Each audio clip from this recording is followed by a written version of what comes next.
Today we're talking with the owner of Gold Aviation Services. That's Leonard Goldberg, and he's also the host of Selling Jets. How's everybody doing? Welcome to the Doodles Podcast. This is the show where we sit down with other sailors, cruisers, and even people not in the marine industry and talk about things. So let's get right into it. All right, Leonard, good to have you. Cheers. Good to have be here. Yeah, this is I guess the first time we've actually done a little podcast and had a few drinks on it. So thank you for coming. Cheers. By. So Leonard and I go back. It's been 6-8 months now. At least, yeah. We did that first video of the Phenom 300. Right. So if you guys don't watch the Flying Doodles channel, I probably have like 40 or 50 episodes up on that, and it's basically I interview aircraft owners about their airplanes, and then we strap about 6 GoPros on it. And one of the, I guess that's the main type of airplane that's with your charter fleet is the Phenom 300. That's correct. We operate a pretty large fleet of Phenom 300s. Yeah, and so he charters those out, and just by serving the clientele, I guess, of South Florida with that. No, we don't discriminate. Whoever wants to pay us to go someplace, we go someplace. We actually find those aircraft travel, so they might be on the road for a while, transitioning. They go between the Northeast quite a bit. We've actually made it to California a few times.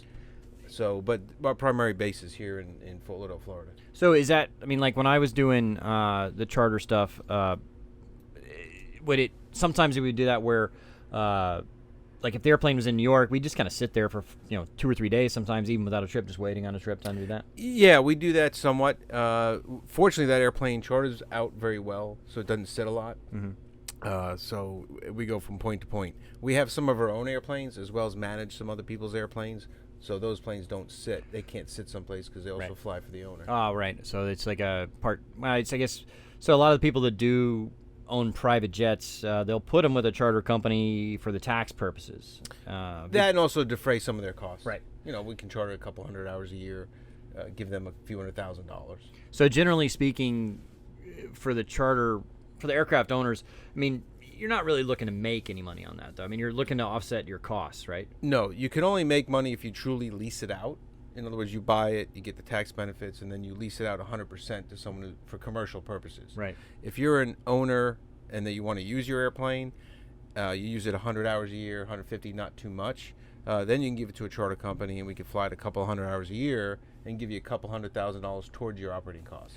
Yeah, that's kind of, for those that don't know, that's my background is corporate aviation. I flew private jets and managed a corporate flight department for a while. And that's kind of what I always told everybody is if you fly more than 250 hours a year, go ahead, buy an airplane. You don't need charters in the way of being successful. Yeah. And so, but if you're flying, 150 hours a year, at that point, charter's the way to go. 200 or less is where you need to look at it. 200's even pushing it quite a bit. Because I always say for every owner hour use, let's say a plane can fly reasonably 600 hours a year when you have an owner. If they use it 200 hours a year, really they're taking 400 hours of charter away from you. Right. Because it has to be readily available for them. Right.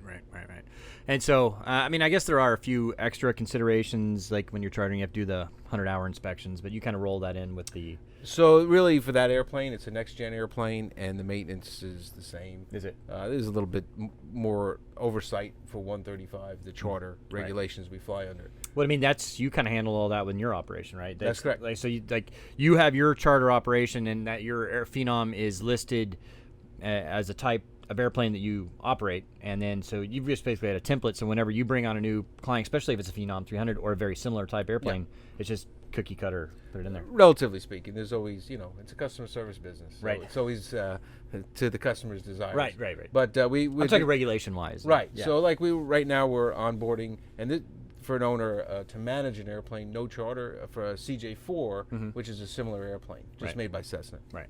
So what makes the Phenom why is it such a good charter airplane? So, from a clean sheet design back when I was involved on the advisory board, they've basically built in that class of airplane the biggest, best performing airplane for the best economies. So from a charter bird, it's the most comfortable in that class, and you have the best economies. Right. Well, it's pretty dispatch reliable. Yeah, and so actually speaking of the Phenom, we flew that again, and thank you for helping out with the Bahamas because of course the Hurricane Dorian, massive. We flew over there and saw it. It's pretty bad. And so he donated one of your Phenom 300s and flew supplies over, and the supplies and the Pilatus and all that. So we did about 40 flights total. 40 flights total, really. And it wound up that so many supplies came to my hangar. Right. It overtook half my hangar. You could see it, I think, in one of your videos. Yeah, there's several videos. But even after you left, stuff kept coming. Yeah. In trucks. Mm-hmm. So we got to a point where we got a truckload of 8 pallets of masking tape. And at that point, 8 pallets of masking tape. Yeah. So basically, there was so much stuff. Our planes could fly 2,000, 3,000 pounds of supplies over, back and forth. I had about, I'd say, 150,000 pounds of stuff in my hangar. Wow. So we wound up getting a semi donated to us. We had Secor accept. Yeah, sorry. If you wouldn't mind, sorry, we're doing live here. If you wouldn't mind reaching over and hitting off on that, the air conditioner compressor just kicked on, and there you go. All right, so now it's a little quieter in here. Sorry about that. Now people can hear me. Yeah, but we'll start sweating here in a minute. You'll notice it'll get hot. Well, it's for Florida, it's not too bad. Yeah, no, where it's in the 70s. Yeah, but sitting there, it's kind of greenhouse effect. But all right, we'll see. Yeah. So what did you end up doing with all that stuff? So we got a donated semi. Okay. Came over a period of 2 days. We did 6 trips, three trips a day. We took 108 pallets to the port and put it on container ships. Wow. To ship it over. And that's really where it is now. We're not doing as many flights. If someone calls us for a specific mission, we'll do it. But realistically, it's now a shipping effort because it's it went from a search and rescue to a relief mission. Now it's recovery, and now it's really a rebuild. So the supplies they're taking over are big and bulky. And need to go on a ship. Well, I think it was one of the coolest stories that from being there was when the guys were flying on the Pilatus on floats, and they saw SOS spelled out on the beach and debris. Right. And they landed right there at the beach, and actually there were some people having diabetic problems. Yeah, they brought 2 diabetic people that needed to get back quick. Yeah, that's quite the thing. Thank you for doing that. Appreciate all the time and effort you put into it. The Bahamas have been such a big part of my company, me personally. That, I was gonna say. So you've got your own. I took one ride on your boat. What kind of boat was that? It's a Jeanneau Leader. Okay. And it's a 30. What is it? It's a Jeanneau Leader 33. Okay. The LOA is 34 feet 7 inches. Yeah. So it's perfect to zip around Fort Lauderdale, but big enough to zip to the Bahamas and to the Keys. Yeah. Have you taken it over there much to the Bahamas? Not since Dorian. Okay. But we've been to the Keys. We're gonna go down the Keys for Thanksgiving. Okay. Oh, are you? Yeah. Yeah. Where you going there? We're gonna go to Miami Beach Marina. Okay. And then we're gonna head to No Name Harbor, maybe to Boca Chica. Yeah. Miami Beach Marina is, it's slightly more expensive than we are now. I mean, Bahia, we're in Bahia Mar right now, and I was telling him I'm just gonna have to bite the bullet and get a marina because we got so much work to do. We had the sales. You not only did he take the supplies for Hurricane Dorian, but he received my sales, which were big boxes from China. So I was like, I took pictures because they came pretty broken out. They were peeking out, so I'm like, well, I hope these things are in good shape. Well, they came on a container. I don't know how they even got it. Actually, they were shipped pretty quickly. They made it here like in 10 days, so it might have been air freight on those those sales, which would be pretty expensive, I think. They were heavy. Yeah. Oh, they were for sure. So. My director of maintenance was like, "This isn't part of my job." Okay. Well, thank you, director of maintenance. I think I met him. He's a nice guy. So what? Now you said you're looking to maybe upgrade your boat. You're trying to do that? Yeah. So we're looking. We bought this brand new, which is our first new boat, and we've enjoyed it immensely. But the kids are getting bigger, and I think the next range of boat we're going to get is in the 45, 50-foot boat. Now, looking at your boat, I mean, this thing is big. It is. But, I mean, yours is, well, if it's just you and Jill, I think even the 33, you wouldn't want to live on it full time. No, we don't, we have young children, 13 and 10. So for them and us to go away for a weekend, it's perfect. Right, for a weekend. Yeah, and then we do a lot around Fort Lauderdale. There's a lot of stuff going on in Fort Lauderdale, so we zip on the boat. We go by canal system. So it's a great boat for that. So what kind of boat are you looking to get then? You said 45, 45, 50. So, and you're a boater and an airplane guy, so it's a loaded question. So you're not doing sailboat though. No, we're still powerboat. Our kids and their activities, and then Jill and I, our lifestyle. With working and running a business, we need to go and come back. Well, I can't wait to be able to just go. Yeah, right. Yeah, and not come back. Right. Someday, we were talking about it earlier. Just set it 120 degrees and just go. Right? Yeah, the plan my wife and I have is when the kids are off to college to get a big enough boat to just point 120 degrees outside of Fort Lauderdale Inlet and just see what happens. See what happens. Yeah, that's kind of the thing we're looking forward to on this next sail. Is that for the past 2 years I've always been on a schedule or a destination I've had to be at a certain time, and this we're just not gonna do it. I mean, there's so many people that want to come sail. And we have another crew member actually showing up on Sunday. And she's gonna sail with us for 3 weeks. And she's like, "Well, when do I need to be? When are we gonna leave? When are we gonna be there?" And I'm like, "When we get there." Yeah, when we get there. Depart. And she's like, "Well, I have to be back in December 12th or 14th." And I'm like, "Well, then you're gonna catch a flight from the Berry Islands or somewhere because I'm not taking you." Well, call me. We'll come pick her up. Yeah, all right. There you go. I thought about you today actually when there was a guy going down the dock. He's like, "Hey, they need to get 6 bags of this specialty dog food because this dog won't eat anything else and he's starving." And I'm like, "Well, I'll be there in a month, but I can take it." And he's like, "I was like, if you really need it, we can get it there." Yeah, we've had those calls. Have you? Oh yeah, food. People have catering brought over. What's probably the most just off the wall charter request you've ever had? Like, really, we got to do this to deliver something or go pick somebody up? There's so many. Yeah. We had a very famous person in Turks and Caicos, and there's catering here that they had ordered, so they called us up to fly it over on a private jet. Just the catering. Just to get there quick. Just the catering. When I first started in the business a long time ago, one of the first calls I got was to fly 2 poodles from Palm Beach to L.A. Really? 2 poodles from Palm Beach. So they spent, depending on what kind of airplane you're talking, round trip $40,000-$50,000 or more. Well, this was when I first started the business. Okay, it was a lot less expensive. A lot less expensive. But yeah, today's dollars. We'll go with that. So what? Oh, right, yeah. So what, today's dollars. So what kind of? I think you told me. I can't remember now. What kind of airplanes did you first start doing when you first went out on your own? So when I started, I had a big brokering business. Mm-hmm. I did everything from twin-engine piston airplanes, Navajo Chieftains, to the Bahamas and big Gulfstream jets that you were flying, to Europe and everything in between. But they weren't your airplanes. No, directly managed, just a brokerage. So the first planes. So when we first started, we had Navajo Chieftains, which were great Bahamas-run airplanes. We had King Airs. We had Caravans. Then we started getting. The dogs are back. Well, I might have to edit this one. Can I try to control them. No, that's the dogs fine. are on the loose. They are a little overpowering. All right, no, that's okay. I guess I just have to edit this one. You can come up here, Maverick. It's okay. It's just you kind of knocked over my thing. All right. You're back. He just jumped up all by himself. Did he? Oh, nice. So sorry for the dog interruptions there. So The dogs are back. Yeah, the dogs are back. He knocked over some. There's a lot of room on this boat. Yeah, except for the dogs always Except be for right. the- They want to be right right on on top you. of you. That's the way the dogs are, Yeah. So Navajo Chieftains is the first ones you bought, or The Navajo Chieftains. I bought this charter certificate, Dolphin Okay. Atlantic, which was already operating a Navajo Chieftain. right. Then I bought the certificate that bought the airplane. Then the guy, Cal, who flew us on the Phenom 300, Yeah. he bought another Navajo, and then we had a King Air that came in under management. Eventually, I bought that King Air. So, and then they started multiplying. More Navajos, more King Airs. Then we had Caravans. So as you can see, regionally, the Bahamas were just an engine for my company. So back then you had the Navajos and stuff like that. What is the replacement of that? Would that be the Caravans? What is the?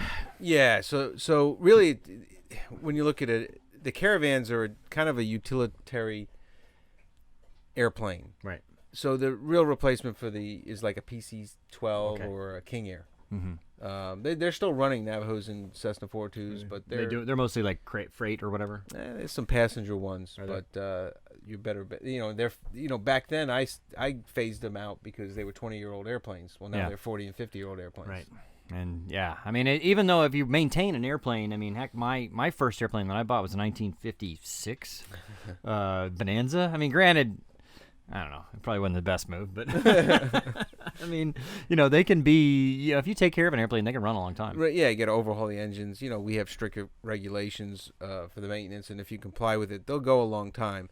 But 40, 50 years old, running, under commercial conditions, a plane like that, it's time to look what's next. So I mean, if somebody's looking to get into, say, an entry level airplane like a maybe TBM or a Pilatus or something like that, what kind of costs can they? I mean, what kind of how much do they cost to buy and then operate and all that? Yeah. So, kind of the legacy PC-12 will take. The new ones cost $5 million.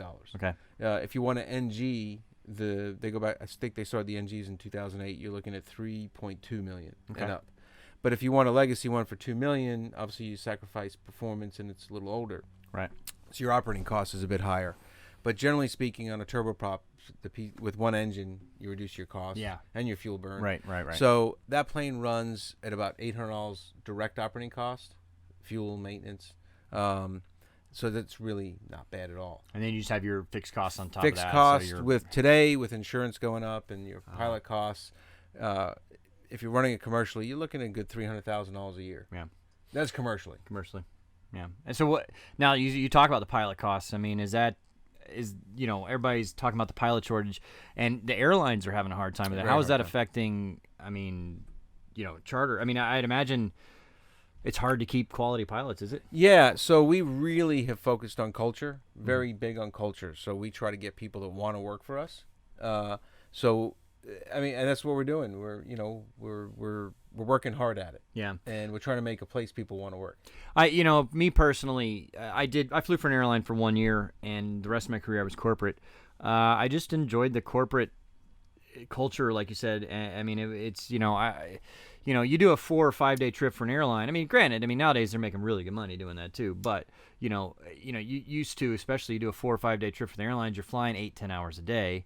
And then you're busy every day for 4 or 5 days. Then you're gone for 4 or 5 days. Whereas corporate, I mean, my average trip was fly somebody to Miami and go play golf for 4 days and then come home.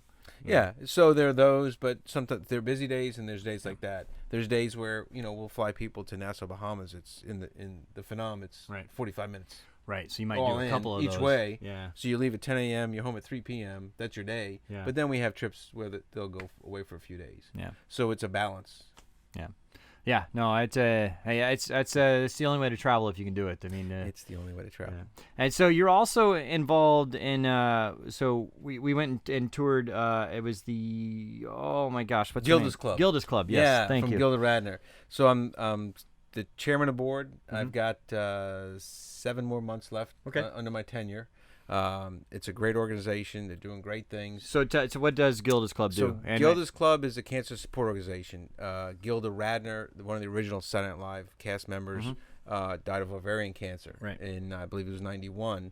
Gene Wilder, her husband, and a friend started Gilda's Club in New York. Now it's a national organization, and it's basically an environment where they just support people with cancer and their immediate families.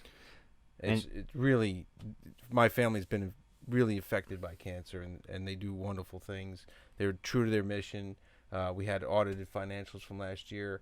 Our administrative cost was 9.8%. That's great.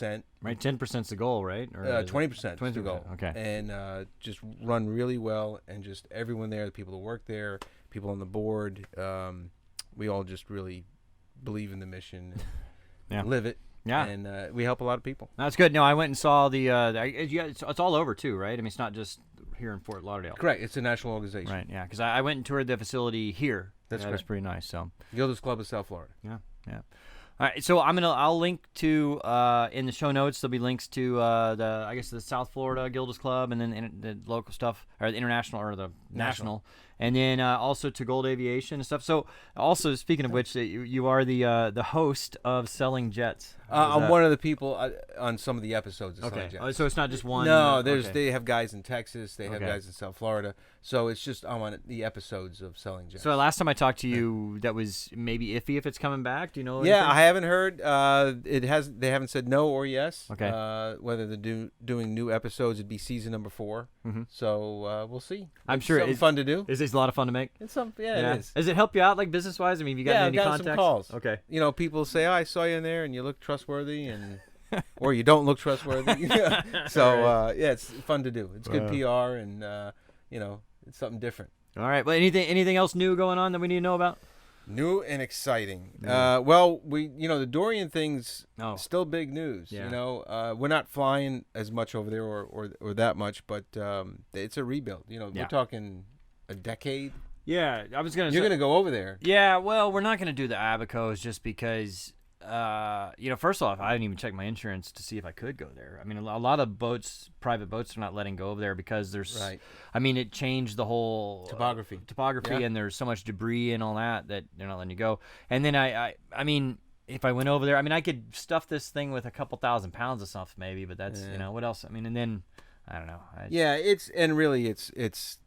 It needs shiploads of supplies to go there. A lot of people left. I mean, there's a lot of people who have relocated to the United States and to the other islands of the Bahamas. And people have to remember the islands of the Bahamas are approximately 760 islands. Right. This is the northern Bahamas, Abacos and Grand Bahama. Mm-hmm. So the rest of the Bahamas are in great shape. Right. And a lot of families have gone from the Abacos and Grand Bahama to the other islands. Right. And so just thinking about, I mean, it's the infrastructure and everything they have to put back in so all the debris and all that, and there's no dump at the Abacos. I mean, where are they going to take all that stuff? Ship. They got to put it on a ship and get it out of there. And then take it to where? I mean, probably to the States, or it's going to come to the States. Yeah. And they have a lot, and the government, it's a small government. Yeah. They don't have a big budget, so they're relying on a lot of outside help. Yeah. But some big news is, my buddy Jim, he's doing the Neptune Memorial Reef. Okay. Yeah. And we're starting a foundation to learn about the relief and how to proliferate it around the world. Okay. And so the Neptune Memorial, that's where so there's all kinds of statues and stuff down there. Plus you can, I think, right? Plus then you can. So it's the artist's conception of the lost city of Atlantis. Okay. So it's got like streets and archways. It's got lions, statues of lions. But basically how they fund it is it's a memorial reef. So they actually mix cremated remains, put people down there. Originally when I heard about it, it sounds kind of morbid. But when you go down there, it's actually a very peaceful dive. Yeah. It's 40 feet on the floor. Yeah. Starts at 20 feet. 3.25 miles off Key Biscayne. Yeah.